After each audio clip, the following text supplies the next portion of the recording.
Yo, what's up everyone? My name is Yura and welcome back to another Meadowlands deck profile. Today we've got something that is significantly more jank than the previous video that went up in the Gadget and Machina decks. Machina Yugioh, you get the idea. The machine deck. This is significantly more jank, but it is something that I have been working on recently, and special shout out to Ren for my Meadowlands group, or rather the Meadowlands group that I've been playing with for a pretty long time, for really touching up this list and making it significantly better than what I had it as. This list is Heroic Challenger, and it is, I don't know if it's good. I don't know if I'd call it good, but it's cool. It's really cool. And it gets to occupy like a unique niche in the format because of Heroic Challenger Extra Sword. It's a very, very simple effect. This card does literally nothing on field, but when used as Xyz material, it gives whatever Xyz monster it is used as material as an extra 1,000 attack. This has a lot of really interesting applications with the rank 4 toolbox. This makes Blade Armor Ninja an absurdly powerful double attacker. Not that it already wasn't, but like now it's really crazy. This makes Gandiva actually like a decent monster. This turns Maestro into a 2800 attack monster that is like really difficult to out. This makes Steel Swarm Roach functionally unoutable by Synchro decks. It makes a 2700 attack Abyss Dweller. It's really sick. Also, it makes a 3400 attack Shockmaster, but that's, you know, evil. That's evil. This deck is very, very cool. And even though it's pretty one note, I like it a lot. It's definitely more on the janky side of things. I definitely wouldn't put it in the same line as like Mermail or anything like that. I think this is more similar to something like Bumblebee, where it's a solid rank 4 toolbox deck and it has some weird gimmick that just kind of elevates it above just some generic weird rank 4 toolbox deck that is just kind of hanging out. That's kind of how I feel about Dino Rabbit too, where like Dino Rabbit feels like a rank 4 toolbox deck, but the rank 4s that it can really make that are like type specific are really crazy. And that's kind of what I feel like here. Warrior as a type has a lot of really phenomenal support. Photon Thrasher is of course one of the best starters in this entire format because it is just a free level 4 body, but also Goblinberg is Tin Goldfish for this deck because whereas in the Machina deck, you want like Tin Goldfish plus a machine, in this deck, you really like seeing Goblinberg plus a warrior to make a lot of these like warrior-specific Xyz monsters like Excalibur to punch over the things really hard, Gandiva to hit low-level special summons, Kusanagi to be trap negates, or Blade Armor Ninja for really big double attacking pushes. This is a very, very straightforward deck though, and you'll notice we're only really on a couple of main decked heroic cards, and that's because a lot of these cards are just giga ass. They're so bad. Warhammer is functionally unplayable. Spartan is one of the worst cards in the deck because the only thing your opponent has to do to play around it is read the text on the card, which I know the Yu-Gi-Oh player joke, haha funny, but like seriously, all you have to do is read the card. Night Watchman, really bad. Sword Shield, like one of the worst hand traps in the format. The only two that are really worth playing are Extra Sword and Double Lance because Double Lance is a, in theory, one card rank 4 if you have a little bit of setup, and Extra Sword, as already mentioned, can make rank 4s be very, very big, and that's very funny. Additionally, because this is a warrior deck, we get to leverage the Carbonella Warrior as an instant fusion target. And this is phenomenal. This is really, really nice. This makes it much easier to actually access your heroic champions, or of course like the Blade Armor Ninja, which are otherwise kind of weird to get to. This main deck is really, really straightforward though, as I've already mentioned. Like Thrasher is just a solid like starter. Goblinberg is also a solid starter for the normal summons. Summoner Monk does a very similar thing. We're also on a small hero package here. This is from Ren specifically. This is a package they added in, and I like it. It's a warrior package, so it's solid. We don't play a whole lot of monsters, so like a Hero Lives is functionally copies 4 and 5 of Photon Thrasher, although at the cost of our life points. But instead of doing nothing on the board, it gets us access to a Stratos, which can then get us access to another body in Bubble Man, which can make making Shockmaster or any of these other 3 mats significantly easier. As for the other like heroic stuff, the literal only other heroic card we're on is Heroic Chance. This is your OTK tool. At the end of the day, Heroic is still a deck that wants to punch extremely hard, extremely fast. Heroic Chance functionally turns your Heroic champion Excalibur into an 8,000 attack monster that can't attack directly. And that is damn funny. That is very, very funny to me. But Chance is also like, it makes Gandiva pretty solid at attacking. Pretty much any of your Heroic monsters can get extremely large with this. Kusanagi, if it has an extra sword under it, goes to 7,000 while also being a trap negate that boosts itself. Like, this deck does have interesting things to do, and that's why I really want to talk about it. Warrior Returning Live is, of course, like, just, you know, this in parity with Reinforcement of the Army is just a way of getting your resources back online. Really nice having this as a spell card because this means we don't have to worry about clucking our hand with monsters for the Bubble Man's sake. Bubble Man being in here at all is actually one of the reasons why I'm not even convinced by playing 3 Thrasher, and I instead kind of want to play 2, but I'm not really sure what would take up that 39th, or rather that 40th slot in the deck, so we're just leaving it as is for now. This deck is also, of course, on the 1-ofs, the Dark Hole, Heavy Storm, Reborn, the Solemns, and we're also on the Foolish Burial here that we weren't on in the Machina decks, because the way Double Lance specifically works is Double Lance requires another copy of itself in the graveyard to become a 1-card Xyz monster. It's only on normal summon. You can special summon a Heroic Challenger Double Lance from hand or graveyard in defense position, and it can't be used as a synchro material and cannot be used as Xyz material for an Xyz summon, except for the Xyz summon of a warrior type. So a lot of restrictions on this guy, but realistically, it's fine. Even without having another Double Lance in graveyard, that's why Instant Fusion is pretty nice, and same with the Goblinbergs, because it does turn this guy into just like at least a body on board that in longer games, if you draw into extra copies of it, does kind of get you back into things. Since this is an OTK deck, though, we're of course also on the Mystical Space Typhoons. Arguable to even want to play like Lightning Vortex somewhere in here. I'm not fully sold on that. I do think Lightning Vortex is a very good card, and it does get graveyard set up for the Double Lance, but the problem I have with Lightning Vortex is a lot of like your best Xyz plays come from your hand with like Thrasher, Goblinberg, and Extra Sword, because there isn't really a clean way of getting them out of the graveyard, except with the Warrior Returning Alive, which honestly, that might genuinely be enough to warrant running a Lightning Vortex, because you do have ways of recycling things out of your graveyard. They're just not super clean to find. So I'm torn. I do think there are some other like going second specific tools that we could be using. I'm just not fully sold on them quite yet, because the things that I initially think of are anything that is kaiju like.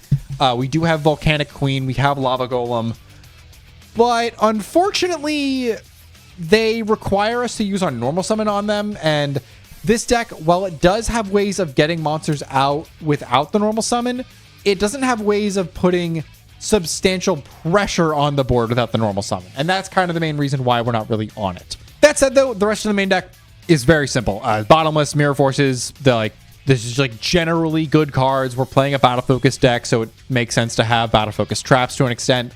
That is also kind of shown in the side deck where we're on 3-Dimensional Prison. This is also from Ren. We're on Triple Compulse because Compulse is a really good card. Triple Mind Crush because Mermail is evil and I hate it. There is an argument to be made for playing DDG here.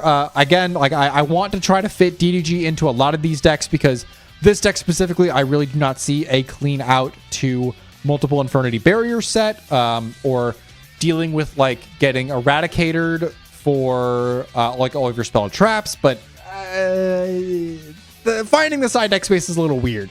At the very least, Thunder King Ryo here is a pretty nice answer to Mermail to an extent, and then also Infernity and Dark World if we go first. So I do think that is a pretty solid answer to them. And then, of course, the Triple Maxi and the 1 Mind Control, because they're just fantastic cards for the sideboard. The actual extra deck is where things get interesting, though, and I'll go a little bit more in depth on why each one I think is benefited by Extra Sword, because that is one of the main reasons to play this deck.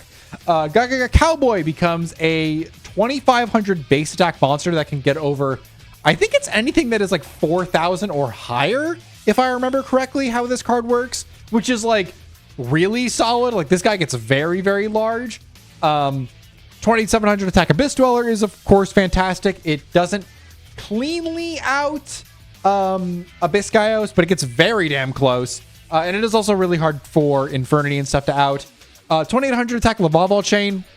Gonna be honest, one of the least consequential cards in this extra deck, because there's just a lot more interesting stuff you can be doing with like putting an extra sword underneath something. Chain is still good, still a great card, but like I feel like you could do some better stuff in this deck than just make a chain. 2800 Maestroke is very annoying to out, and it's also a really, really damn good out to a lot of really annoying things. It also, weirdly enough, it reaches that level of Gaios can no longer negate it because it hits that 2800 threshold, which is sick. That's awesome. I love that. 2900 Roach outs pretty much any synchro monster in the entire format.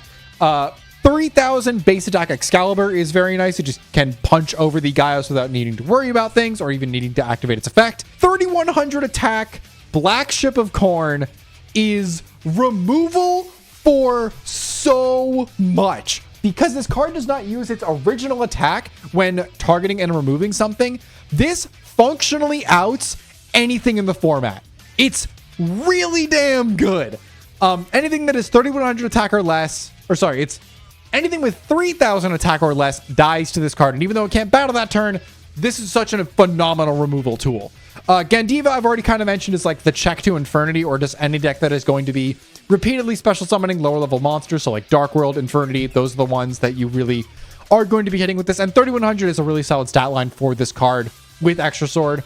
Papal Operative is like fine. 3100 is again like a really solid stat line. 3200 attack Blade Armor Ninja is where things get really damn funny, because it can target itself to become a 6400 attack monster functionally with its double attack. That makes pushing for game really damn easy. A 3300 attack Shockmaster is just kind of weird to out for a lot of decks, because while a lot of decks would like, you can floodgate them under a certain type, and then they would just try to play around it by summoning something that could beat over the 23, because there's a lot of cards in the extra deck to beat over 23. But 33, not so much. And then finally, the Kusanagi. This is kind of like a weird card, but I do think it's worth talking about. It is a 3-mat. It's arguably one of the weakest 3-mats in the format, because like it is very specific and it doesn't beat the Solemns, but it does beat things like Bottomless, which is pretty nice. So 3500 attack Kusanagi when activating its effect, which it does get 3 activations of it, which is pretty nice. The maximum this card can get up to is 4500 attack points. That is a Blue Eyes Ultimate Dragon that has negated 3 trap cards. Pretty cool. I like that quite a lot. And it's also a card that you can heroic chance to make it 9,000 once it goes through all of that. Like, capping out at 9,000 attack is really damn funny. I feel like this is a pretty good time to talk about why this deck was even conceived in the first place, before it obviously got touched up and made better by people that are smarter than me. I felt like we were lacking a deck in the format that just like made the big funny anime numbers and punched really hard.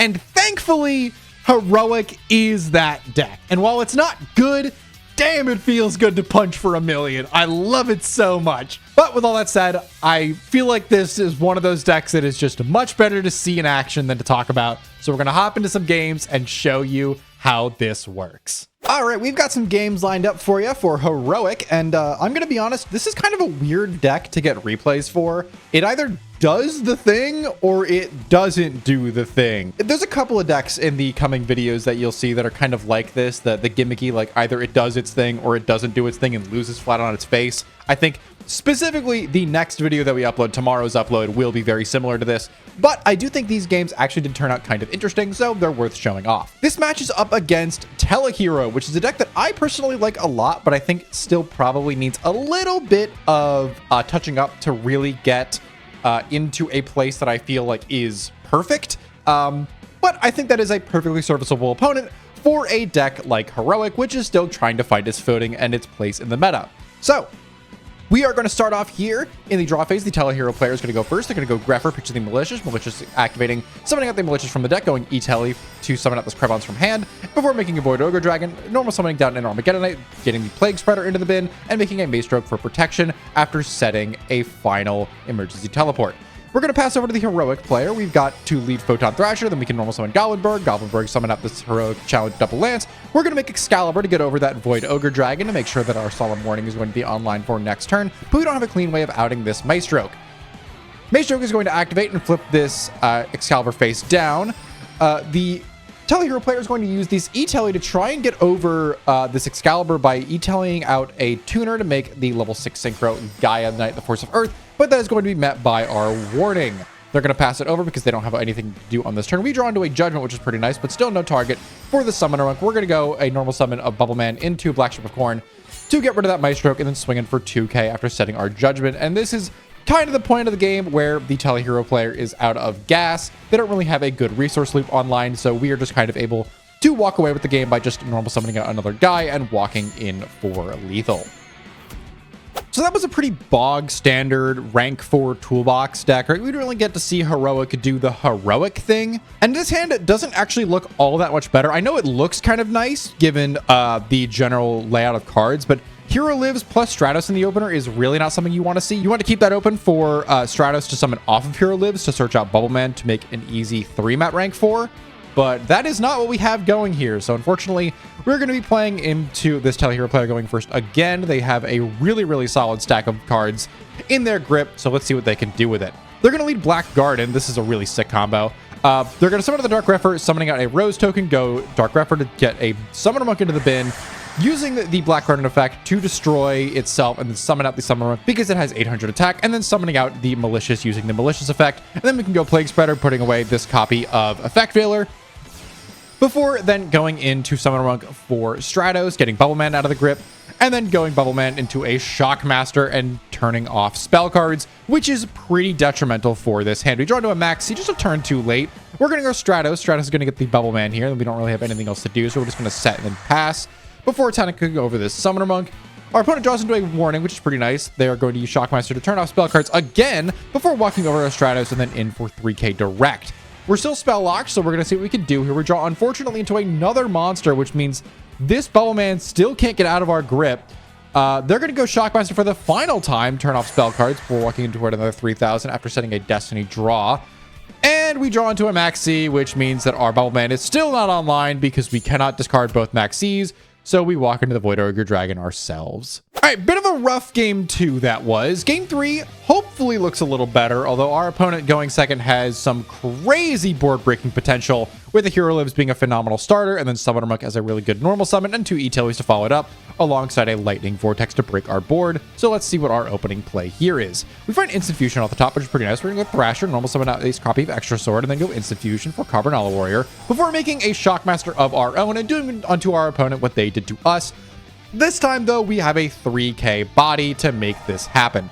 They're going to go Summoner Monk. Summoner Monk is going to pitch this Hero Lives for an Armageddon Knight, which this Hero Lives really ain't doing much. They're going to go Malicious, summon Malicious, and then they're going to make a Lavalval Chain before sending to the graveyard a Plague Spreader Zombie. Plague Spreader is going to put this E-Telly back on top of the deck. They're going to make a Scrap Dragon and then pop this Lightning Vortex and the Shockmaster, and then walk in for a huge chunk of direct damage.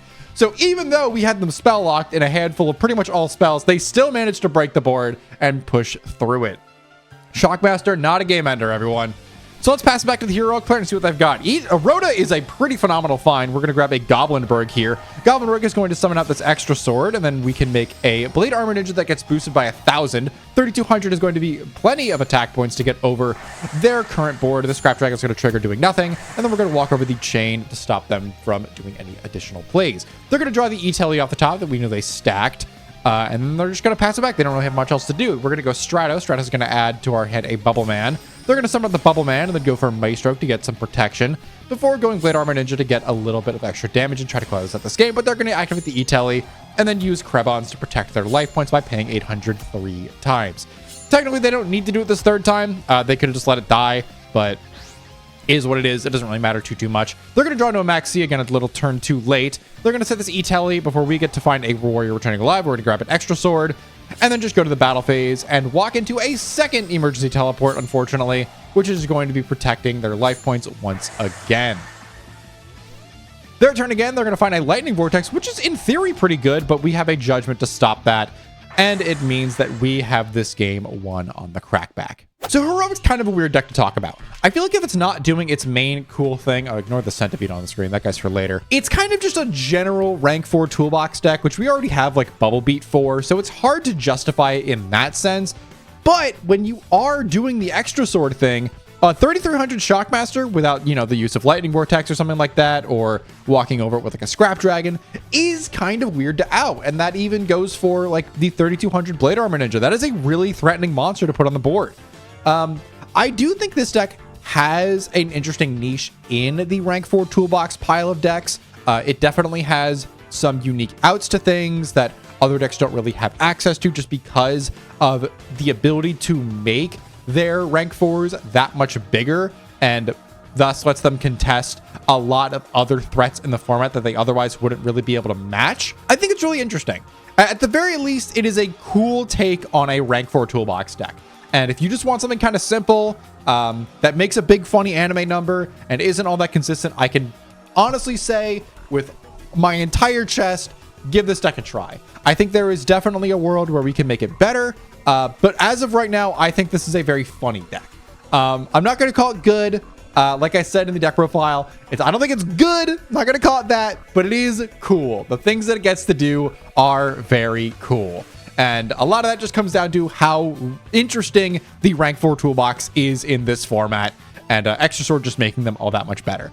So with all that said, I want to thank you all so much for watching. I apologize that we didn't really get to see like the 9,000 attack heroic monster, but unfortunately in an actual game, it's not all that consistent when your opponent has interruption for you. But that being said, I'm sure it'll happen sooner rather than later if we keep playing the deck. So I want to thank you all again so much for sticking around to the end of the video, and I will catch you tomorrow for a deck that is going to be pretty similar to this in the fact that like it either does its thing or it doesn't. So stick around for that. And for the rest of the month of Meadowlands, we got plenty more cool stuff waiting for you.